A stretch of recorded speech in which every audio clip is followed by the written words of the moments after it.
What up, guys? It's the Kid Backpack Grizzly. Thank you for tuning in.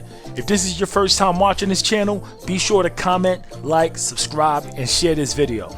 Now, we're going to get right into it. So you guys asked that I continue the sequel of tips and tricks when I leave a country. Say less, I got you. Now, this one's going to be for Medellin, Colombia. And I know I might be stating the obvious by saying this, but Medellin and Cartagena, they are not equal. They are not the same. Cartagena is more like a vacation spot to me. You got the beautiful weather, the beaches, you can take a boat to go onto Tulum, to go to different islands, so on and so forth. Medellin, there's no beaches. You're not taking a boat to go to different islands to go to another beautiful beach. It's not happening. There's no beaches here. Medellin is a little more realistic to me. I'm talking the infrastructure. You get these city vibes, and then you get these amazing mountain views. If you have the ability to get an Airbnb with a rooftop at night, when that whole city is lit up, the views will blow you away, man. I kid you not. Medellin is something different. You're gonna love it. Now let's get right into it, guys. This next thing I'm gonna say, I stand behind it cold-heartedly. I do it and I support it. If you have the ability to convert your money to pesos before you travel to Colombia, then do it. Why? Because you don't know where the ATMs are. This is your first time in Medellin or Colombia, right? You don't know where the ATMs are to convert your money. You don't know where the banks are. You don't know what the fees are. You don't know if they're going to charge you ridiculous fees. So why not save yourself the headache? Have the money converted way before you get to Colombia, so when you do get here, you're ready to go. It makes total sense, doesn't it? You save yourself the headache of finding ATMs and finding banks to convert your money. Number two, when that plane lands in Medellin, Colombia, try to get off the airplane as fast as possible to get into the immigration line. The line is ridiculous. My boy David could back me up on this. We waited about an hour and a half to 2 hour wait in that immigration line. It's a headache. Definitely be sure to get off that airplane as soon as possible. Number three. Now guys, of course you want to make sure you have your immigration paperwork filled out. Typically, they have you fill it out before you board the plane to come to Colombia.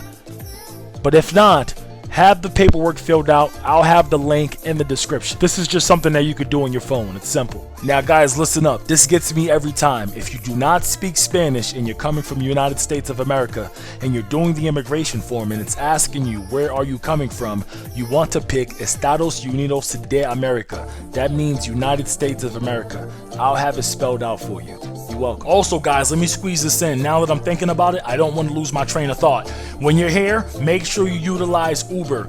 Uber is GPS tracked, which makes it somewhat safer. You won't have to worry about negotiating like you would probably have to do with taxis. There's also another ride share that they use here in Colombia. It's called InDriver. I'll have it spelled out here as well. Alright, backpack. Number four. Now right when you're done with immigration, there's a liquor store right there. You know the ones that they have in the airports? There's one right there. If you have the ability, meaning if you have the cash on you to buy alcohol right then and there, because you know you're going to want it when you get to your Airbnb and hotel, you might as well purchase it right here. And this way you can just jump in your cab, jump in your Uber, and go right to your hotel or your Airbnb. We've seen videos of people leaving the airport, landing, leaving the airport, going to liquor stores, and getting robbed. You don't know where you're going, you don't know where you're at, you don't know the area yet that you're going to be staying at. Yeah, you probably did some research, but you don't really know it, if you know what I mean. Buy your alcohol and go right to your Airbnb and hotel, have yourself a drink and kind of relax and wind down from all that jet lag. After you get a chance to roam the area you're from and get an understanding of where you're actually staying, if you know what I mean, then you could probably go to a liquor store and get some drinks. But until then, it's your first time in Medellin, right? Get yourself a bottle, make it easier on yourself, and go right to your hotel and your Airbnb. Number five, book an Airbnb when staying in Medellin. There's definitely hotels here, but the majority of the stays in Medellin are Airbnbs. In fact, the one I stayed at is actually a hotel, but the rooms inside are Airbnbs, which is pretty good because if you think about it, you have the security of a hotel, but then your room gives you the flexibility of an Airbnb. And that means you have the possibility to have visitors over, which leads on to my number six. You gotta ask the question before you make the reservation, can I have visitors over at no cost, no fee? Now I'm gonna be honest with you, Medellin is a little different when it comes to the visitors and the guest policy. It's a little more high risk because of everything that's going on, people getting drugged, all of these weird things are happening. So the host and the security guards, they're a little on the edge when allowing visitors in. So I kind of understand it. There's been scenarios where you ask the question, the reservation is now booked, now you're in Colombia and you're trying to have a visitor come over. Now all of a sudden the security guard is acting funny, not allowing the visitor in. The host is not answering your messages now. You just got. That's one of those got him moments. Yeah. You just got. You may want to ask a few times before you make your reservation just to make sure you're fully clear that you're going to have a visitor over. It's good to have that message history in your Airbnb app just in case you got to get in contact with Airbnb. And this leads on to my number 7. Reason why I said I kind of understand why the security guards and the host is a little on edge when it's this visitor topic is because in Medellin, it's a little more higher risk when it comes to visitors. There is this new wave going on where people are being drugged, and it's usually done in pairs. When I say in pairs, I mean 2 people come over to your room to visit you, and next thing you know, you're drugged up. So they typically don't allow more than 2 people to visit you. So if you booked for just yourself and you want a visitor to come over, that may be fine because it's 1 bed, but they won't allow 2 visitors to come over at the same time. So now it will be a total of 3 people in the room. So overall, if you want to have more than 2 visitors over, be cautious by the way, make sure you book a reservation that sleeps more than 2 people. In this way, your host won't come back and say, your room only sleeps 2. No, you booked the room for 4 people so you could have more people over. Get it? Backpack. Number 8, wherever you decide to stay, make sure it has a safe in it. Lock and secure all your valuables in that safe way before any visitors are able to enter your room. You leave for the rest of the day. Lock and secure everything in the safe so when housekeeping enters the room, you have nothing to worry about. Utilize that safe as a form of ATM. Take out the money that you need for whatever event you're about to do, and if you need more money, then go back into that safe. Simple as that. Don't be walking around the streets with all this jewelry, money on you. It makes no sense. Make things simple, and this is where we're good to go. Number 9. Okay, let's get into the goodies, guys. When you check into Medellin, make sure you download this app that's called Rappi app. I'll have it spelled out for you right here. Listen, this app right here is like DoorDash, Uber Eats on steroids.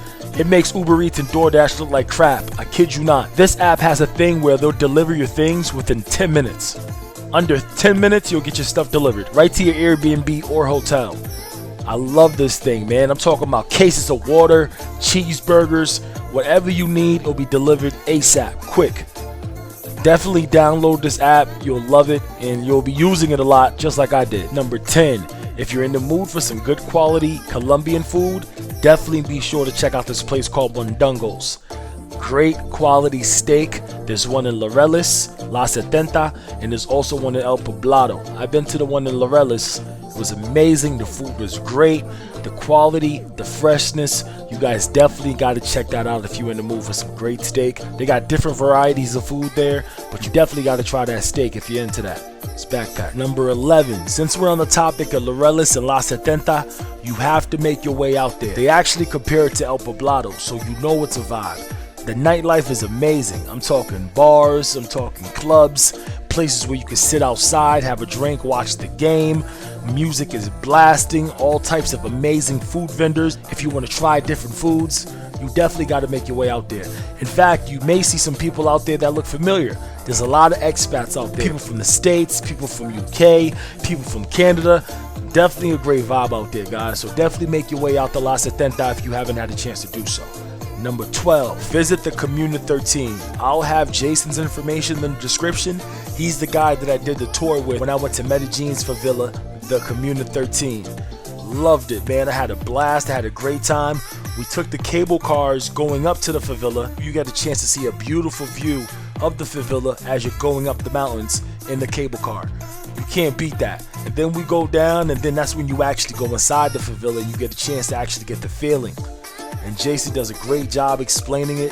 He takes his time with you, and you get a chance to do some activities as well, guys. And actually, he's going to make a stop at a local store there, and you guys are going to have a great treat, man. So definitely be sure to holler at Jason, man. Good friend of mine. I'll have his information in the description. Jason, if you're listening, ¿cómo está, hermano? Dale. Number 13, if you're looking for some nightlife in Medellin, you gotta hit up Provenza. Even though Provenza and Parque Lleras is like a 5-minute walk from each other, it seems as if that everyone prefers Provenza. They say it's a little more of a safer nightlife. And I'll be honest, you'll notice the crowds are different compared to them two. So yeah, I would recommend Provenza. One thing that I do like about Provenza though is that they have their own undercover security intel. I had my phone out outside the club. As I'm walking in the club, I'm going up to the second floor. I noticed two guys walking up to me with walkie-talkies, and he was like, "Hey man, be careful with your phone. There's phone snatchers around and we just want to make sure you're safe." I was like, oh, I didn't know there was undercover security. They did have identical t-shirts under the jacket they were wearing, so there you go, they were undercover.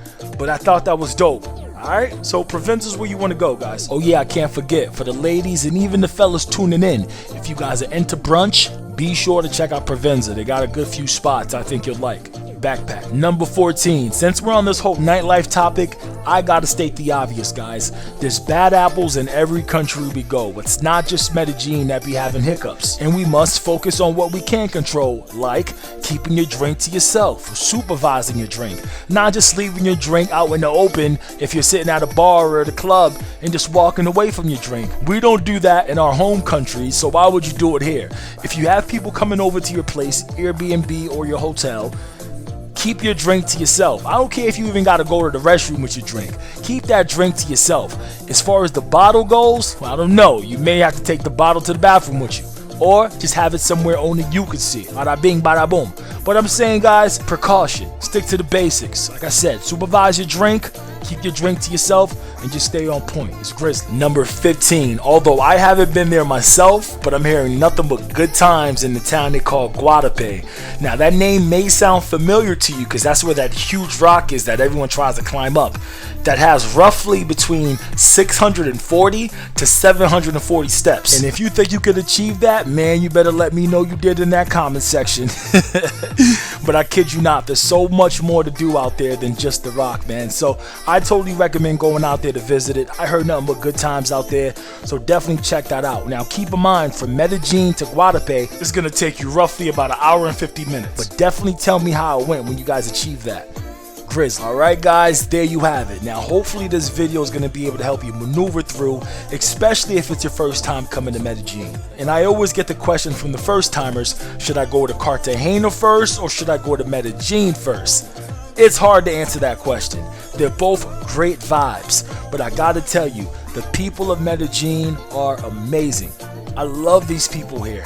The vibe is crazy. Now what's weird is even though there's the hustle and bustle here in Medellin, they always still find some time to be able to sit down, have a conversation with you to get to know you. I'm talking about all around good people with great hospitality. They definitely had a major impact on me. It's a must that you make your way out here, guys, and let them know Backpack Grizzly sent you. Viva la Medellin, Colombia, baby, dale. Moreover, guys, on to the next stop. Make sure you subscribe so you do not miss this next location. In fact, I actually call it my second home. I fell in love with it the first time I visited. Alright, so make sure you subscribe so you don't miss the next location. It's Backpack Grizzly. Thank you for tuning in. Dale.